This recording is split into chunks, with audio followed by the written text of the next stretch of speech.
Olá pessoal, tudo bem com vocês? Aqui é o Pastor Paulo Oni, sejam muito bem-vindos a mais um vídeo de estudo das doutrinas centrais do cristianismo sob a ótica da Confissão de Fé de Westminster, essa confissão que é muito importante para aqueles que fazem parte da tradição calvinista, reformada, principalmente mais especificamente presbiteriana. Você pode encontrar aqui no card acima todas as aulas até agora, até essa série aí que nós temos de exposição, mas também de reflexão. Eu não quero que esse conteúdo seja um conteúdo, vamos dizer assim, inóspito ou um conteúdo muito seco. Eu quero que nós possamos juntos refletir com base nesse documento, mas também à luz daquilo que a palavra de Deus nos dirige, compreendermos sobre a sua palavra, sobre a sua pessoa e sobre a sua obra de redenção. Nós estamos ainda no capítulo de número 1 aqui da confissão e nós vamos explorar hoje os parágrafos 5 e 6 desse capítulo. Vamos primeiro ler o conteúdo aqui do parágrafo de número 5. Pelo testemunho da igreja, podemos ser movidos e incitados a um alto e reverente apreço pela Escritura Sagrada, a suprema excelência do seu conteúdo, a eficácia da sua doutrina, a majestade do seu estilo, a harmonia de todas as suas partes, o escopo do seu todo, que é dar glória a Deus, a plena revelação que faz do único meio de salvar-se o homem, as suas muitas e outras excelências incomparáveis e completa perfeição são argumentos pelos quais abundantemente se evidencia ser ela a palavra de Deus. Contudo, a nossa plena persuasão e certeza da sua infalível verdade e divina autoridade provém da operação interior do Espírito Santo que pela palavra e com a palavra testifica em nosso coração. A grande questão que nós começamos a falar no vídeo anterior está relacionado à autoridade dessa palavra. Quem é o autor dessa palavra? Por que essa palavra é tão importante para nós e porque tem um peso de autoridade para nós? E quem reconhece essa autoridade? De onde essa autoridade emana e ela é legitimada por quais meios? Quem é o instrumento para que essa autoridade seja comunicada a nós? É uma questão muito séria e muito importante, porque diz respeito a como nós consideramos ser a palavra de Deus, a Bíblia Sagrada, um elemento central das nossas vidas. E veja que a primeira coisa que nós temos nesse parágrafo é a questão do testemunho da igreja. Ou seja, a igreja é o corpo que professa a fé contida nas Escrituras Sagradas, professa a confiança nesse Deus que se revela pelas Escrituras, a fé em Jesus Cristo, a fé no Espírito Santo. Mas o grande cuidado que nós temos ao falar do testemunho da igreja é de nós não colocarmos na igreja o peso demasiado para considerar ou não que essa escritura tenha ou não autoridade. Ainda que a igreja tenha recebido as escrituras, tanto do Antigo quanto no Novo Testamento, e tendo recebido essas escrituras, tem reconhecido essas escrituras como sendo escrituras sagradas, ou seja, de inspiração e de procedência divina, a igreja é apenas um elemento secundário. Secundário em termos de origem e secundário também em termos de reconhecimento da autoridade. Pelo testemunho da igreja, nós podemos ser movidos e incitados a. Então, a igreja, ao ensinar a palavra de Deus, quando a igreja fala das escrituras, várias coisas podem vir à tona. Em primeiro lugar, um alto e reverente apreço pela Escritura Sagrada. Ou seja, na medida em que nós cremos que a palavra de Deus ela foi inspirada e que nós somos instruídos no sentido de termos a nossa fé fortalecida por essa palavra, nós temos, claro, um alto e reverente apreço pelas Escrituras Sagradas. Nós somos instruídos a sempre darmos ouvidos às Escrituras, à suprema excelência do seu conteúdo. Ou seja, nós, sendo instruídos pelo ensino da igreja, dentro das nossas comunidades, no aspecto da pregação, no aspecto do ensino formal, nós temos a ciência, nós temos o conhecimento de que todo o conteúdo tem uma qualidade de suprema excelência, bem como, 3, a eficácia da sua doutrina. A igreja tem a responsabilidade de oferecer a sã doutrina, que a sã doutrina vem por meio da leitura das Escrituras e por meio das verdades que são propostas e organizadas de forma pedagógica para que todas as pessoas possam entender qual é a vontade de Deus, o que demanda do seu povo hoje. A eficácia da sua doutrina, a majestade do seu estilo. Veja só, a palavra de Deus não é apenas um conteúdo monótono. Não, nós temos uma riqueza de estilo, nós temos uma riqueza literária que o próprio testemunho da igreja vai colocando de forma explícita, vai demonstrando, vai mostrando a harmonia de todas as suas partes, ou seja, toda a Escritura Sagrada, desde Gênesis até Apocalipse, tem uma unidade, uma harmonia, conta uma história do começo ao fim. Embora nós tenhamos uma variedade de estilo, nós temos uma unidade temática e teológica no sentido de apresentar quem Deus é, o que Ele faz por meio de Jesus Cristo e como essa obra age em nós e também age por meio de nós. O escopo do seu todo, que é dar a Deus toda a glória. Ou seja, o testemunho da igreja é muito importante no sentido de nos encaminhar na prática geral de toda a nossa vida, de nós sermos obedientes a essa palavra e de nós respondermos essa palavra de uma maneira que nós possamos glorificar a Deus. Mais um ponto aqui, a plena revelação que faz do único meio de salvar-se o homem. A igreja testemunha sobre essa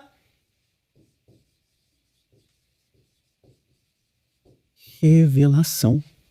Essa revelação que não é aquela revelação do sentido mais geral, é a revelação especial, específica, que por ser especial e específica, conduz ao homem à salvação. As suas muitas outras excelências incomparáveis e completa perfeição são argumentos pelos quais abundantemente se evidencia ser ela a palavra de Deus. Então, por tudo o que nós vimos aqui, nós temos um testemunho suficiente ensinado pela igreja, testemunhado pelo corpo de Cristo, de que a palavra de Deus, a Bíblia Sagrada, é uma palavra de Deus no sentido de procedência, porque veio de Deus, e porque toda ela é, na sua essência e no seu conteúdo, de Deus. Palavra, revelação de Deus que nos conduz à salvação. Contudo, veja só, a nossa plena persuasão. Então, vamos marcar de uma forma diferente. Plena persuasão. Até aqui, nós estamos no nível do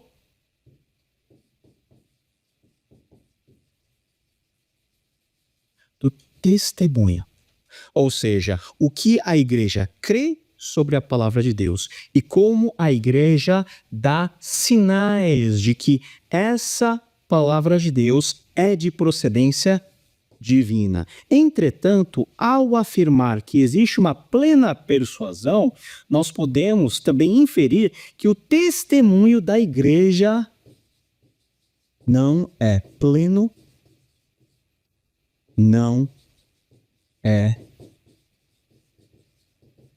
perfeito. Aqui nós temos uma ruptura com o catolicismo romano, que coloca a igreja mais especificamente o seu magistério, num papel de não somente testemunhar, mas também de ser a âncora de plena persuasão.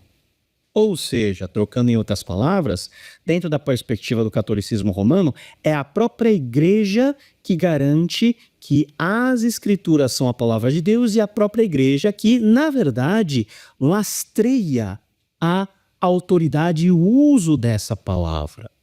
Então, o poder da igreja frente à escritura é muito grande. Não é à toa que você pode ver em vários conteúdos produzidos até pelos católicos que eles fazem questão de dizer que a Bíblia nasceu na igreja. A Bíblia foi feita pela igreja, no sentido da igreja ser o guardião supremo daquele que infunde sobre as escrituras a autoridade devida e a autoridade para o uso. Mas a perspectiva nossa, protestante e calvinista, é diferente porque nós consideramos que a nossa plena persuasão e certeza da sua infalível verdade e divina autoridade provém da operação interior do Espírito Santo. Essa questão da operação interior do Espírito Santo é um tema muito importante dentro da teologia, por exemplo, sistemática, como o Espírito Santo age em nós, no nosso coração, para nos dar a plena certeza de que a palavra de Deus escrita, a Bíblia Sagrada, de fato, é de Deus. E por ser de Deus, ela tem o quê? Autoridade. Então, é o Espírito Santo que, pela palavra e com a palavra, testifica em nosso coração. Então, nós temos aqui algo que nós poderíamos representar da seguinte maneira. Nós temos o Espírito Santo e nós temos a palavra. O que acontece? Qual que é a dinâmica? A palavra confirma a ação do Espírito Santo e o Espírito Santo confirma a eficácia e a autoridade dessa palavra. Então, esse ciclo que vai se alimentando, que vai se movendo, é aplicado aos nossos corações de forma interna. Pela palavra, com a palavra, faz o quê? Testifica em nosso coração.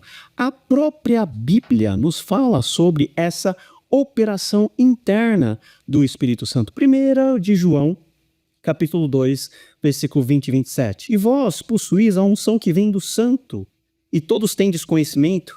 Quanto a vós outros, a unção que dele recebeste permanece em vós, e não tendes necessidade de que alguém vos ensine. Mas como a sua unção vos ensina a respeito de todas as coisas, e é verdadeira, e não é falsa, permanecei nele, como também ele vos ensinou. Está falando de quem? Está falando da ação do Espírito Santo. Essa unção do Espírito Santo é essa obra interna em nossos corações. Jesus mesmo disse lá em João capítulo 16, versículo 13 e 14, quando vier, porém, o Espírito da verdade, ele vos guiará toda a verdade. O Espírito da verdade é o Espírito Santo. E, finalmente, aqui em 1 Coríntios 2, 10 a 12, mas Deus nos revelou pelo Espírito, porque o Espírito a todas as coisas perscruta, até mesmo as profundezas de Deus. Porque qual dos homens sabe as coisas do homem, senão o seu próprio Espírito que nele está? Assim também as coisas de Deus, ninguém as conhece senão o Espírito de Deus. Ora, nós não temos recebido o Espírito do mundo, e sim o Espírito que vem de Deus, para que conheçamos o que por Deus nos foi dado gratuitamente. O que foi dado ao povo de Deus de forma gratuita? A revelação da sua palavra. De forma mais específica, o Evangelho de Deus em Cristo Jesus nos foi dado gratuitamente por agência intermédio do Espírito Santo. Então, É lógico que a igreja é onde o Espírito Santo exerce a sua soberania hoje. Mas essa igreja, ela não é por si só lastro suficiente de autoridade, de confirmação de autoridade das Escrituras, que só se sustentam como Escritura e como palavra de Deus por meio da ação do Espírito Santo. Então isso tem uma aplicação muito legal para nós. Ao lermos a palavra de Deus, ao ensinarmos a palavra de Deus, nós não podemos ser secos e áridos no sentido de comunicarmos apenas letra. Precisamos que o ensino seja apoiado pela unção do Espírito, pela ação do Espírito Santo, porque é o Espírito Santo que convence o ser humano do pecado, da justiça e do juízo.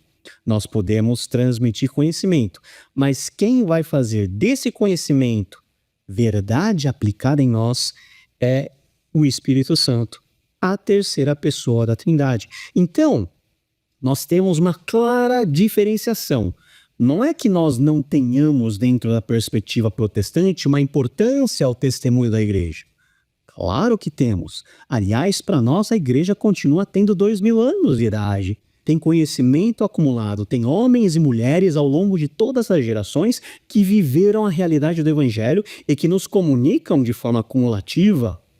Mas nós temos a completa certeza que a crença sobre a palavra de Deus como verdade e a aceitação dessa palavra de Deus como autoridade suprema em nossas vidas vem por meio do Espírito Santo que age sobre a igreja.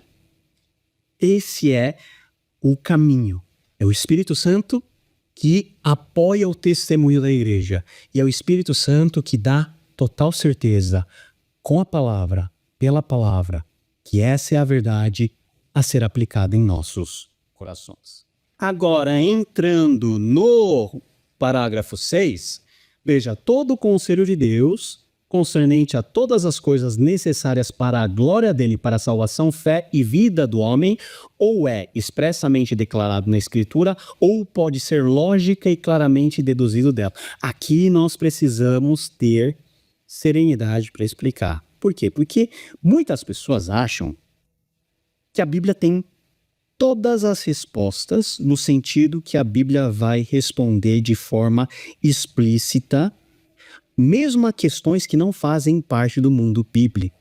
Por exemplo, muita gente, eu cuidei muito tempo de adolescente e me perguntava, onde está escrito na Bíblia que não pode fumar?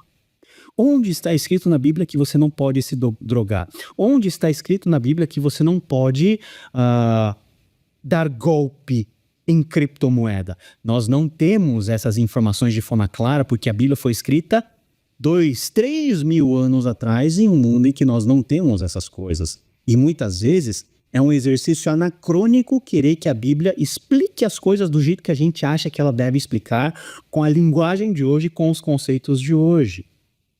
Para nós compreendermos que tipo de pergunta a Bíblia responde, nós precisamos estar atentos ao propósito do conselho de Deus. Quando nós falamos de conselho de Deus, nós estamos falando da própria palavra de Deus. Ou seja, o direcionamento de Deus que tem autoridade para as nossas vidas, concernente a todas as coisas, mas não é tudo no sentido irrestrito, como se a Bíblia fosse falar quantos anos o universo tem, como se a Bíblia fosse falar quantas estrelas tem no universo, quantos são as células vivas que existem no mundo. Não, a Bíblia não vai responder essas perguntas. E fazer essas perguntas para a Bíblia talvez seja não compreender o propósito, e aí que está essa parte. Todas as coisas que são necessárias para a glória de Deus e para a salvação.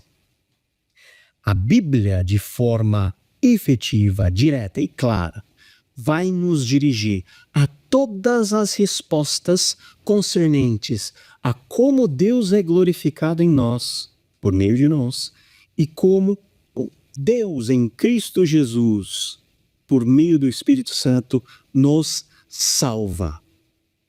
A glória de Deus, por isso que nós, na Reforma e dentro do movimento reformado, falamos soli deo glória, ou seja, a nossa convicção de que nós existimos para a glória de Deus.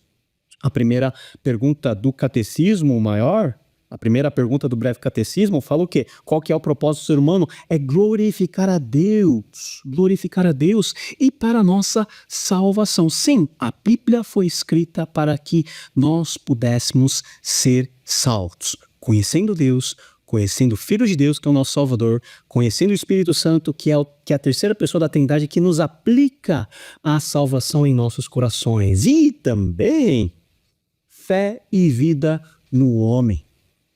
Por meio da glória a Deus, por meio da salvação que ele experimenta, ele tem em si a fé e a vida. E essa vida, claro, é a vida eterna. E tudo o que concerne a glória de Deus, por meio do ser humano, a salvação para que o homem tenha fé e goze da vida eterna, ou é expressamente declarado na Escritura, ou pode ser logicamente e claramente deduzido dela, da Escritura. Então, aqui é um ponto importante. A Bíblia não é um livro simples. Existem partes da Bíblia que são difíceis de serem entendidas. Por quê? Porque nós estamos falando de um livro que demorou muitos séculos para ser escrito e está separado de nós há pelo menos 2000 anos. Então, o mundo daquela época é diferente do mundo do nosso. As palavras, as ideias, o estilo literário, às vezes, que nós temos na Bíblia, nos impõe certas dificuldades de nós não entendermos, às vezes, de forma nítida o que está sendo dito, mas tudo o que concerne a glória dele, a salvação, o exercício da nossa fé e a vida eterna, são expressamente, ou seja, é um conteúdo claro nas Escrituras, ou é um conteúdo que pode ser deduzido dela. Aqui nós temos a doutrina da clareza das Escrituras.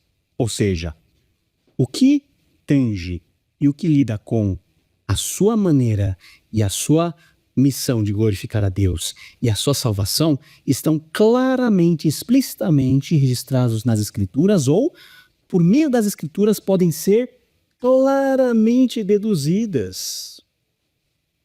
Ainda que não seja algo tão explícito, as Escrituras nos dão um terreno muito fácil para nós compreendermos. É lógico que nós temos coisas nas Escrituras que são difíceis, mas geralmente aquilo que cai no terreno do difícil e do misterioso foge um pouquinho do aspecto da salvação, foge um pouquinho do aspecto de como nós glorificamos a Ele, porque essas duas coisas estão muito bem estabelecidas de forma clara nas Escrituras e é por isso que nós precisamos dar atenção novamente às Escrituras Sagradas, lermos. Por quê? Porque é por meio das Escrituras. As Escrituras são o meio de Deus para que nós possamos ser salvos e alcançados por Cristo Jesus e glorificá-lo, vivendo uma vida de fé com a perspectiva da vida eterna. Tudo isso de forma clara, no sentido de explícita ou no sentido de ser lógica e claramente deduzido do seu conteúdo. Mas esse parágrafo tem uma continuidade, né? Não acabou não. A Escritura nada se acrescentará em tempo algum, nem por novas revelações do Espírito, nem por tradições dos homens. Reconhecemos, entretanto, ser necessária a íntima iluminação do Espírito de Deus para a salvadora compreensão das coisas reveladas na palavra. e que há algumas circunstâncias quanto ao culto de Deus e ao governo da igreja comuns às ações e sociedades humanas, as quais têm de ser ordenadas pela luz da natureza e pela prudência cristã, segundo as regras da palavra, que sempre devem ser observadas. As escrituras sagradas, elas estão fechadas. Não há revelação que conduz à glória de Deus e à salvação do ser humano nova. Não. Nada se acrescentará em tempo algum. Paulo vai dizer o quê? Mesmo que venha um anjo falando de coisas celestiais e mirabolantes, que ele seja anátema. Porque não vai vir.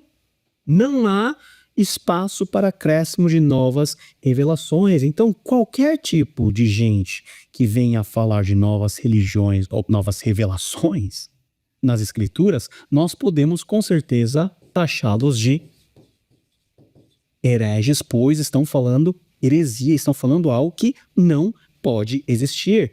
E nem por tradições dos homens. Aqui é um ponto interessante. Muitas vezes, as nossas tradições, os nossos vieses e as preferências teológicas tendem a distorcer o texto bíblico para que ela diga algo que me convém.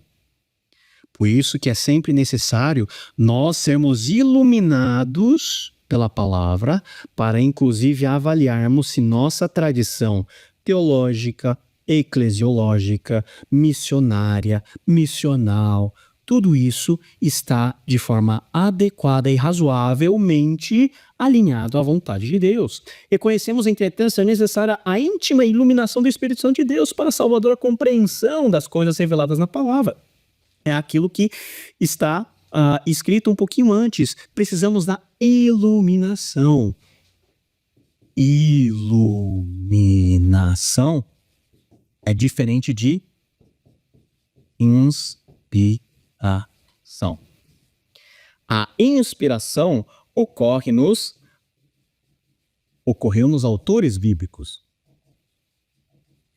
A iluminação em cada crente.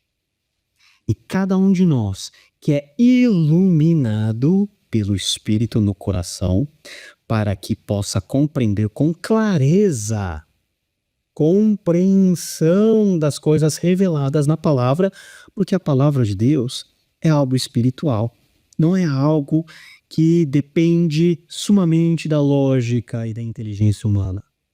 Nós estamos falando de coisas espirituais e Paulo já dizia que apenas os homens espirituais compreendem as coisas espirituais porque vêm do Espírito de Deus.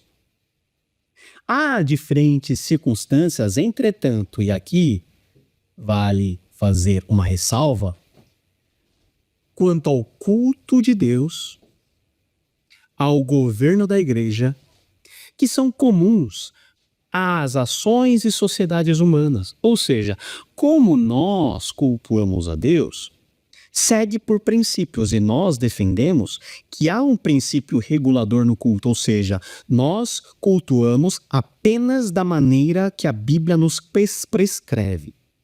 Nós não cultuamos no escuro. Tem outras tradições que dizem o seguinte: se a Bíblia não fala ou não proíbe, eu posso fazer. A tradição reformada e presbiteriana vai dizer o quê? Não, só se faz aquilo que está prescrito. Por isso que é o princípio regulador do culto. Mas fora isso, a Bíblia não vai regular, por exemplo, sobre o uso de bateria no culto. Na década de 90, eu peguei um tempo onde as discussões mais quentes na igreja era se poderia ter bateria ou não. Se pode ter parede preta ou não. A Escritura não diz nada sobre isso, e isso depende das sociedades humanas, do nosso tempo, a forma de nós comunicarmos, de forma até estética, as coisas, que são entendidas muito mais hoje do que seriam há 50 anos atrás, e ao governo da igreja. Ou seja, a igreja é um corpo, é uma sociedade, é um grupo de pessoas que vivem no tempo de hoje. Ainda que nós governemos a igreja com princípios da igreja, as escrituras não vão ser rígidas, inflexíveis com coisas que precisam da avaliação sob a iluminação do Espírito Santo e guiadas por meio das Escrituras. Por isso que tudo parte da Escritura. Mas é a própria sensibilidade às Escrituras que nos torna sensíveis a como nós devemos conduzir o povo de Deus. Hoje, no século XXI, ao culto a Deus e ao governo da igreja comuns às ações e sociedades humanas, as quais têm de ser ordenadas pela luz da natureza e pela prudência cristã. Ou seja, prudência quer dizer que você vai fazer tudo o que tiver que ser feito à luz do Espírito Santo de Deus. Ou seja, você não vai correr o risco de descambar para um lado antibíblico. Você vai buscar o razoável, a atitude sábia, prudente, segundo as regras da palavra, que sempre devem ser observadas. A palavra de Deus regula de forma clara tudo que tange a nossa vida de salvação e como nós salvos glorificamos a Deus e como tudo glorifica a Deus. Mas existem pontos aqui que precisam ser amparadas de forma prudente na iluminação do Espírito Santo e na compreensão das regras da palavra para que possamos hoje darmos respostas em termos de qualquer tipo de atitude nossa, nós darmos respostas, inclusive, no que tange ao governo, como a igreja ela é organizada, e também dar respostas ao homem de hoje, pautados nos princípios da palavra de Deus, de como nós adoramos a Deus, de forma bíblica, mas contemporânea. Antigamente só se cantava hino, mas no tempo do apóstolo Paulo não tinha cantor cristão, novo cântico, não tinha harpa. Então, cada época vai ter a sensibilidade de criar meios que sejam bíblicos para, inclusive, um culto a Deus em comunidade. Então, aquilo que é especificamente e que não pode ser negociado em nenhuma hipótese, ipsis literis, literalmente na Bíblia, é diferente dessa ampla compreensão que sempre precisa ser segundo as regras da palavra, mas que também apelam para a nossa prudência, para aquilo que na sabedoria hebraica nós chamamos de sabedoria. A palavra de Deus, por isso, ela é a base, ela é a autoridade suprema da nossa vida aqui. Ela não é a autoridade última, porque Deus, a pessoa de Deus, nas suas pessoas da Trindade, Deus é a autoridade máxima, mas a palavra de Deus vem de Deus. A procedência, ela é de Deus, garantida pelo próprio Deus em autoridade e comunica a palavra de Deus que regula as coisas mais importantes, como a nossa vida de glória a Deus e a nossa salvação, e como nós nos organizamos em sociedade no mundo que nós vivemos. Então, nós precisamos ter um alto apreço à palavra de Deus. Nós não podemos, em hipótese alguma, deslocar a palavra de Deus do seu lugar de importância, porque nós sabemos que a sua autoridade é uma autoridade divinamente constituída, aplicada em nossos corações pelo Espírito Santo, que nos faz reconhecer que a palavra de Deus é a palavra que vem dele e que toda a palavra de Deus é inspirada por Deus, útil para o ensino, para a correção, para nos preparar a termos boas obras que glorificam a Deus, confirmam a nossa salvação e nos fazem ser instrumentos de bênção, também num sentido mais amplo da comunidade. Que Deus possa nos ajudar a amarmos mais a palavra de Deus e vivermos conforme esse padrão. Deus te abençoe. Nos vemos no nosso próximo episódio dessa nossa exposição na Confissão de Fé de Westminster. Tchau, tchau.